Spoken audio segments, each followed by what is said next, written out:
வணக்கம் யூடிவி தமிழ் நேயர்களே, இன்னைக்கு சிட்டியோட ஹாட் டாபிக். இந்த விளம்பரத்தில் நடிக்க கோடிக்கணக்கில் பணம் தருவதாக சொன்னார்கள்.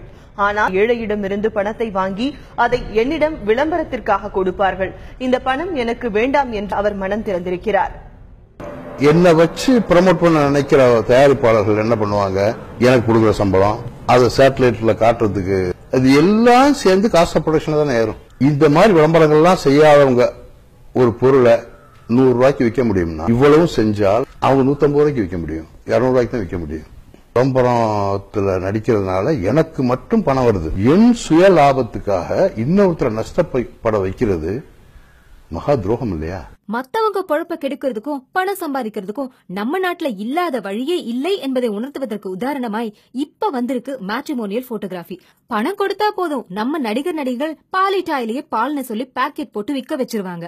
நம்ம ஆளுங்க அவ்வளவு திறமைசாலிங்க. ஃப்ரீனா ஃபெனாயில கூட குடிக்கிற நம்ம ஆளுங்களை பத்தி நாம இன்னும் எத்தனை காலம் பேச போறோம்? நம்ம மேட்ரிமோனியல் காரங்க பண்ற பக்காவான மேட்ரு சொல்றேன் கேளுங்க. உலகமயமாக்கல் என்ற பெயரில் சிறு தொழில் செய்கின்ற தொழிலாளர்களின் சிறகுகளை உடைக்கின்ற முதலாளிகளில் ஒருவனாக ஒட்டுமொத்த புகைப்பட கலைஞர்களின் வாழ்வாதாரத்தை அழிக்க வந்த பால்மார்ட் கம்பெனி தான் இந்த தமிழ் மேட்ரிமோனி போட்டோகிராஃபி என்பது நம்மில் எத்தனை பேருக்கு தெரியும்? ஒரு ஒளிப்பதிவாளரின் மொத்த உபகரணங்களும் 3 முதல் 5 லட்சங்கள் வரை முதலீடு செய்துதான் இத்தொழிலை செய்து வருகிறார்கள்.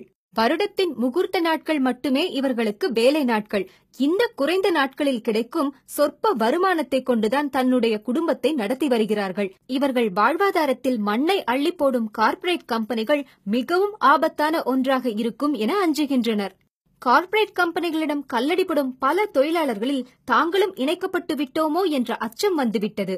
இதுவரை நம் வீட்டில் நடந்த எந்த ஒரு சுப நிகழ்வையும் நமக்கு நன்கு தெரிந்த புகைப்பட கலைஞரை வைத்துதான் புகைப்படம் எடுத்து வந்தோம்.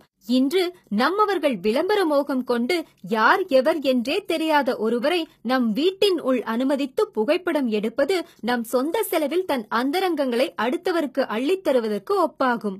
இன்றைய சூழலில் ஒரு புகைப்பட கலைஞனின் சுய ஒழுக்கம் பண்பும் மாண்பும் தான். எடுத்த எந்த ஒரு புகைப்படத்தையும் எந்த சூழலிலும் சமூக வலைதளங்களிலோ சுய விளம்பரங்களிலோ பயன்படுத்த மாட்டார்கள். ஆனால் ஒரு புது புகைப்பட கலைஞன் நம் வீட்டு பெண்களின் புகைப்படங்களை கேண்டிட் ஷாட்டாக பல கோணங்களில் எடுத்து புகைப்படங்கள் வலைதளங்களில் பதிவேற்றம் செய்து அவை எங்கெல்லாம் உலா வருகின்றன என்று நம்மில் எத்தனை பேருக்கு தெரியும்? நடிகர்கள் சொன்னால் நல்லாத்தான் இருக்கும் என்ற மாயை உடையும் வரை இது சாத்தியப்பட வாய்ப்பே இல்லை. நண்பர்களே, நடியுங்கள். ஆனால் நடுத்தர மக்களின் வாழ்வாதாரத்தை அழிக்கும் கார்ப்பரேட் கம்பெனிகளுக்கு ஒருபோதும் விலை போகாதீர்கள், துணை போகாதீர்கள். எங்களை மேலும் ஊக்கப்படுத்துவதற்கு லைக் செய்து சப்ஸ்கிரைப் செய்யவும்.